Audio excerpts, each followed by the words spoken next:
Buenos días, mi nombre es Marlene Lee, soy neuróloga pediatra. Primero agradecer a toda la directiva de la sociedad por la oportunidad de pertenecer a la misma. Y en el día de hoy vamos a hablar de un trabajo que hemos denominado en epilepsia de debut precoz, tiempo es cerebro. El pronóstico depende directamente del tiempo de evolución de la epilepsia. Cabe destacar que este es un trabajo multidisciplinar y en equipo que hemos realizado con toda la unidad de epilepsia del Hospital San Joan de Déu, un equipo de epileptólogos, neuropediatras, neurocirujanos y sobre todo un gran equipo de neuropsicología que nos ha ayudado a realizar este trabajo. Este trabajo lo iniciamos porque aproximadamente 1 de cada 4 niños con epilepsia tiene una función cognitiva por debajo de la normalidad. Y es verdad que este deterioro cognitivo es multifactorial, pero la epilepsia por sí misma es uno de los factores más importantes en esta discapacidad intelectual. Son muchos los factores los cuales nos empeora este pronóstico cognitivo en nuestros niños. Uno de los más importantes es la etiología, de las cuales las etiologías, sobre todo estructurales y genéticas, son las que nos dan peor pronóstico neurocognitivo, pero también existen otros factores entre los cuales están el tipo de epilepsia, el tipo de crisis, las anomalías epileptiformes subclínicas, al igual que también el tiempo en el que dejemos evolucionar esta epilepsia y sobre todo el momento en que debute esta epilepsia, teniendo los niños menores de 2 años peor pronóstico con respecto a aquellos que aparecen en la edad preescolar o en la adolescencia. A lo largo del tiempo se han generado muchos artículos porque en vista que esto es un problema que nos preocupa a todos, el deterioro cognitivo en los pacientes con epilepsia. Por ejemplo, este es un artículo del 2022 de un grupo alemán en el cual durante 10 años agregaron 139.000 pacientes, de los cuales 2.700 tenían epilepsia. Y en esos pacientes que tenían epilepsia se encontró un deterioro cognitivo de un 17%, versus aquellos que no tenían epilepsia, en el cual solamente se encontró un 1.7%, siendo este deterioro cognitivo mucho mayor en los pacientes que debutaron en los primeros 2 años de vida. Es decir, que este deterioro cognitivo es 10 veces mayor en nuestros pacientes con epilepsia que aquellos que no tienen epilepsia. Otro de los factores que nos influyen en este pronóstico neurocognitivo son los fármacos anticrisis, siendo sobre todo las moléculas mucho más antiguas, aquellas que nos impactan de una manera negativa nuestro pronóstico neurocognitivo, sobre todo en nuestros niños, siendo sobre todo el topiramato y la zonisamida los más responsables. Ya los fármacos nuevos, a raíz de todas las investigaciones, en vista de que se ha visto que también esto nos empeora, pues los fármacos más nuevos incluso tienen un impacto más positivo en este pronóstico, sobre todo fármacos como el cannabidiol y la fenfluramina, que son fármacos más o menos más recientes. Es decir, que tenemos muchos factores que lamentablemente no vamos a poder modificar, como la edad que un niño nos debuta, al igual que también la etiología de la epilepsia. Sin embargo, hay factores en los cuales sí podemos modificar, como la frecuencia de las crisis, qué fármacos anticrisis vamos a elegir, así como también qué tiempo nos tardamos en tratar las epilepsias en nuestros niños. Iniciamos este trabajo con la hipótesis de que la epilepsia que debuta en los primeros 2 años de vida, en un periodo crítico del neurodesarrollo, nos va a empeorar el pronóstico neurocognitivo de nuestros niños y que este impacto va a ser más importante a mayor tiempo de evolución de la epilepsia. Por lo que consideramos que conseguir un control precoz y tratar esas epilepsias de manera temprana es crucial para mejorar no solo el pronóstico neurocognitivo, también el neurodesarrollo de los niños, así como también la calidad de vida de los pacientes y la de sus cuidadores. Tenemos como objetivos analizar el impacto del tiempo hasta el control de la epilepsia en las epilepsias que debutan de manera precoz. Lo utilizamos como material y método, hicimos un estudio observacional, retrospectivo y analítico desde el año 2012 hasta el 2020 de todos los pacientes que acudieron a la unidad de epilepsia del Hospital San Joan de Déu. Revisamos todas las historias clínicas, la historia de la epilepsia, los electroencefalogramas, la resonancia y la evaluación neurológica de estos pacientes. Solamente incluimos los niños que tuvieran una epilepsia focal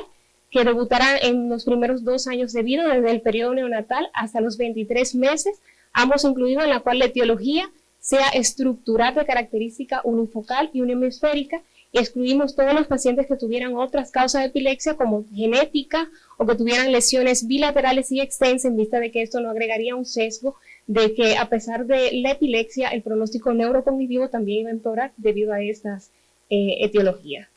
Aplicando todos estos criterios de inclusión y exclusión, tuvimos una, a ver, esto no quiere.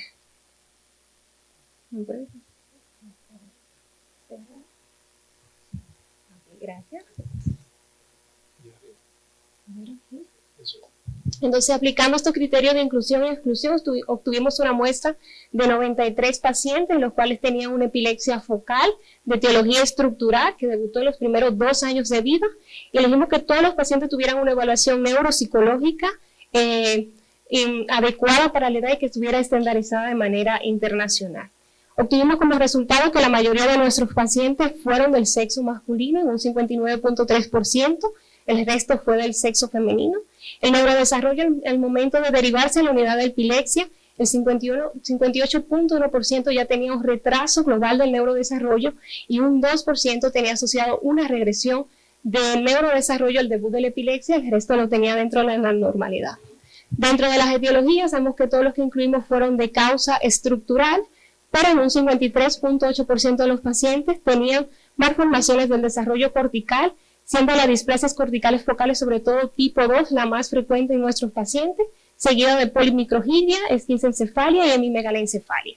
En un 30.7% de los pacientes tenían lesiones escleróticas secundarias a ACV perinatales y un 15.3% de los pacientes estaban asociados a otras causas como tumores, hematomas hipotalámicos, al igual que también síndrome de Stewart-Weber. Luego de esto dividimos nuestra muestra en 3 grupos, aquellos en los cuales la epilepsia debutaron, en la cual la epilepsia se controló en los primeros 2 años de vida, aquellas en las cuales se controló de 2 a 5 años y aquellas en las cuales se controló después de 5 años. Esta tabla es sobre todo para mostrar que a pesar de la división, la muestra sigue siendo homogénea. Con respecto a las etiologías, sigue siendo la más frecuente las malformaciones del desarrollo cortical. La localización sigue siendo unifocales, uniestructurales, sobre todo en la región frontal, temporal,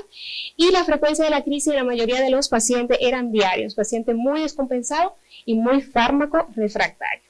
La media de edad de debut de la epilepsia en la mayoría de nuestros pacientes fue de 7,5 meses y la media de tiempo de evolución en el momento de que se derivaron a la unidad de epilepsia fue de 3,5 años, siendo la derivación más temprana a los 2 meses y la más tardía a los 15 años de edad. Objetivamos una relación lineal negativa estadísticamente significativa entre el cociente intelectual y el momento en el que se controló la epilepsia. Los pacientes, los cuales debutaron los primeros 2 años de vida y que en esos mismos 2 años se controló su epilepsia, el cociente intelectual se mantuvo en una media de 85 puntos. Los pacientes, los cuales se controló la epilepsia de 2 a 5 años, el cociente intelectual se encontró en una media de 72 puntos. En los pacientes, los cuales se tardó más de 5 años en controlar la epilepsia, pues el cociente intelectual se encontró en una media de 65 puntos. Es decir, que los pacientes que se controlaron más temprano tienen un CI más o menos dentro de la normalidad, a diferencia de aquellos los cuales se controló después de 2 a 5 años que tenían una inteligencia al límite y a los de más de 5 años dentro de una discapacidad intelectual. Esta es una gráfica de dispersión en la cual también se observan nuestros 93 pacientes, de los cuales pueden ver que en la línea de tiempo, mientras más se aleja, va disminuyendo también el cociente intelectual de la mayoría de nuestros pacientes. Cabe destacar que estos pacientes se controló la epilepsia en un 80% con cirugía funcional de la epilepsia y 60% de estos pacientes que fueron sometidos a cirugía funcional de la epilepsia se encuentran libres de crisis en una escala de Angel 1A. Este trabajo se hizo sobre todo para concientizar en vista de que las derivaciones a las unidades de epilepsia ya se estaban haciendo de una manera muy tardía y el pronóstico neurocognitivo de los pacientes que teníamos allá, entonces se iba deteriorando y se iba empeorando. Entonces concluimos que el pronóstico neurocognitivo en niños epilépticos que debutan en los primeros 2 años de edad depende directamente del tiempo de evolución de la epilepsia, por lo que tratarlo de una manera precoz debe considerarse una urgencia. Estos pacientes deben enviarse a centros especializados para analizar todas las opciones terapéuticas y no terapéuticas. Y en el caso de los pacientes que tienen epilepsias focales estructurales unihemisféricas, También se debe valorar otras opciones no farmacológicas como es la cirugía funcional de la epilepsia, en la cual se puede realizar una evaluación prequirúrgica y determinar el área epileptógena. En pacientes con etiología estructural, la cirugía funcional de la epilepsia de forma precoz puede mejorar el pronóstico neurocognitivo de los pacientes. Como pudieron ver, son muchos los factores los cuales no van a influir en este pronóstico neurocognitivo. Sin embargo, identificar, derivar y tratar a tiempo los pacientes que debutan en los primeros 2 años de vida sin duda está en las manos de todos. Muchas gracias.